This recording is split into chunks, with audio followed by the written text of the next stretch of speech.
the key steps in managing our emotions is to evaluate and identify why we're feeling what we're feeling.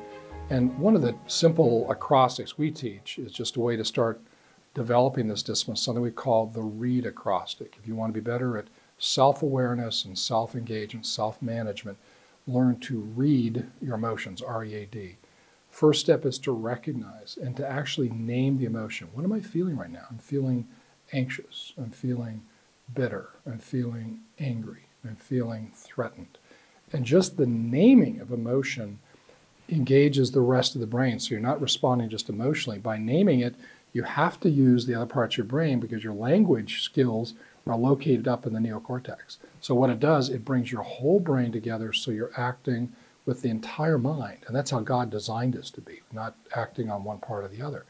So recognizing and naming the emotions is the first step. And that's hard. It's harder for men than women. Women have about twice the typical emotional vocabulary that men do. And so they're much better at naming emotions and describing them. Men usually, they've got like, I'm okay or I'm not okay. And we need to work in increasing our vocabulary.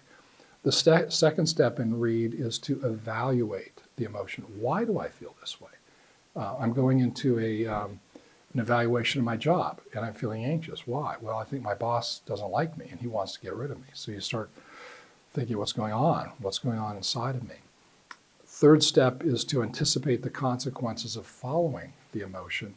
What if I follow this? I'm anxious about the interview. I don't want to see it. I'm just going to leave. Well, he's not going to like that. I could get fired for not showing up.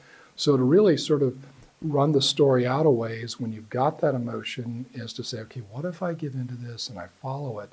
Is that really going to help or hurt? And in many cases, if we just give in to an emotion without thinking, it's going to make things worse.